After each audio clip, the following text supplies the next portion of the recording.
Hi guys, it's Max here with dartsreviews.tv in association with dartsplanet.tv. We've got some shot darts for you today. We've got the Roman Empire Juno Darts. Quite an interesting dart. It's got a funny sort of shape there at the back where I usually hold. So it's going to be interesting to see what it is and how it's going to affect us. So let's head on over to the board, see what they look like. Okay, so we're over at the table with the shot Roman Empire Juno darts. We've got the image of Juno, the protector there, with like the columns all either side, very sort of like Roman Empire-esque. Got the window there showing the full setup of the dart, and we've got the 23 gram, 90% tungsten, and they come with the Teo carbon shafts. Over on the back, we have a little write-up there about shots, cautionary detail. It has their lifetime barrel guarantee and their general dart sight guarantee here, the name and everything, and it's just under the Juno. It says Regal Splendor Everlasting Guard, because Juno was the guard to the Roman Empire gods. But the write-up that they like to put on here reads: the Roman range is Shot's tribute to the grandeur of the great empire. Experience the formidable strength and enduring majesty of Juno, the sovereign protector of ancient Rome. Exquisitely crafted, Juno showcases a unique design featuring a complex ring grip that seamlessly integrates square grooves and flared rings. The rear vessel grip offers an extraordinary tactile experience, providing an unmatched hold, feel the difference, and make a decisive stand with Juno. So tells you about different grip sections there, which is really nice. So let's get them out, have a look. As with shot darts, they come in this like hard EVA foam insert, does everything it needs to, holding everything in place. We've got the full setup here, and then the other Teo stems, the barrels, and the other flights there as well. So let's get this out and have a closer look. Starting at the front, we have this black etched point, has like the square zigzag going down there, adds a bit more grip going into the board. Then we have a ball nose, and we go into this staggered ring section that they say, and there's 4 sections, and each section is almost like a twin ring staggered next to each other, but each one slightly tapers inward, so adds quite a sharpish sort of feel, and each one is separated by this like bronzy red inlay groove in between, which is also square cut. Going to the midsection, we have a slightly tapered inward ring here before going into what I think they called a vessel grip, which I can sort of see like a var shape, which is a vessel, I suppose. But it sort of flares out. If you think of like bending a bit of paper and how it sort of like bulges out in the middle, that's what it sort of looks like and feels like. But those extra milling does add a fair bit of grip. Then we have a standard square cut ring in the middle, another one of those vessel grips there, and then we have a tapered out ring before we go back into the same grip that's at the front of the dart. There's just one section of that. Then it tapers to the Teo stem and this like really vibrant peacock feather flight.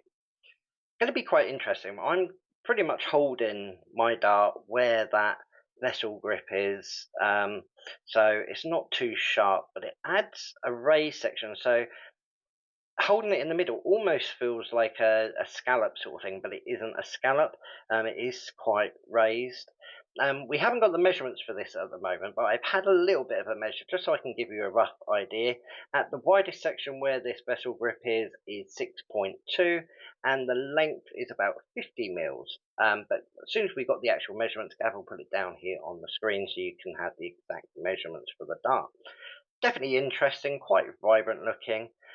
Decent parallel centre weighted darts. So yeah, let's head over to the board and we'll have a throw. We're over in the dart room and we've got the shot Roman Empire Juno darts. Quite a grippy feeling dart on the front and at the rear, but I'm going to be holding it on that like little balloony or flared grip there, just at that middle back point. Quite striking, lots of extra milling, some good quality feeling to the darts as well. But I'm going to have a couple of throws just to get used to them, and then we'll go and see how we get on in our practice routine. So let's see how we go.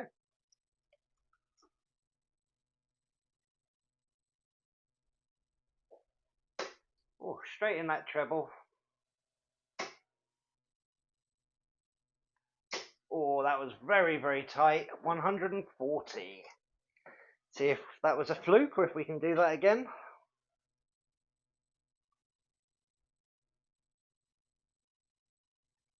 Oh, I pulled that one.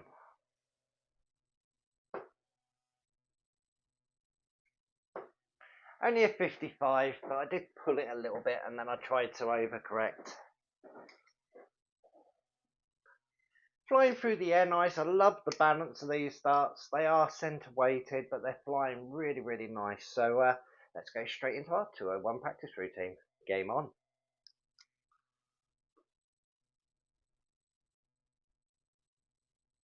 Oh, I dropped my shoulder on that one. Just the 41, we've left ourselves a big 160, see if we can tighten it up.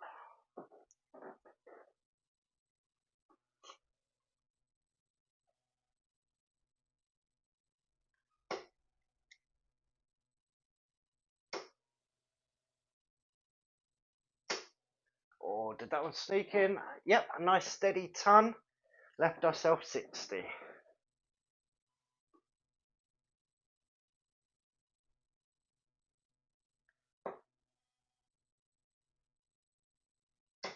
Oh, dropped a little bit.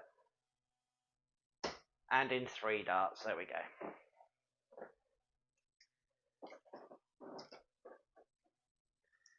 Only 9 darts, but they felt quite comfortable. They were going relatively true. I did overcorrect a little bit, but all in all, it felt really, really nice in the hand. And I do like the feel of the balance in this dart. So, yeah, let's go have a final thought. Well, I was a little bit disappointed not to do as well with those. They did feel quite clean and got a nice release, and the balance point on them was fantastic. It went through the air at a lovely sort of angle. But 9 darts wasn't my greatest, but it's still around about my sort of average. Um, the grip rating on this, where I was holding, I was right on that sort of like flared section. I'm going to give it a grip rating of 3.5. It almost felt like a scallopy sort of feel when I held it in between them. So it did give me a push point, and that extra milling, so I felt on the edge of my fingers. So it did give quite a bit of power going through the air. And the weights that come in is 22, 24, 25, and 27. Bit of an odd sort of jump up there from 25 to 27, but that's not too bad. It gives you a heavier choice, which is really, really good. And it's a massive range as well to choose from, so it opens up to a lot more players. Price point on this, it's 90% tungsten, is £79.95. A good price point. There's a lot of quality that goes into a shot dart. They're all made, manufactured, and designed in New Zealand, and then they come over here. So at that price point, I think it's really, really good with all of the extra work that's gone into it, and they do look fantastic as well. If you've got a set of these or you're looking at getting a set, any questions or anything, or whether you agree or disagree with anything I've said, head on down into the comment section and let us know. I do like your feedback, it really does help, and hopefully we can make the videos better for you as well. Make sure you head on over to dartsreviews.tv and dartsplanet.tv. There's reviews, articles, competitions, all sorts. Something for everyone, whether you've got 5 minutes or half an hour. Make sure you tick subscribe and tick that notification bell. Lots of stuff coming up in the future. And as always, come back, check it out again soon. Bye.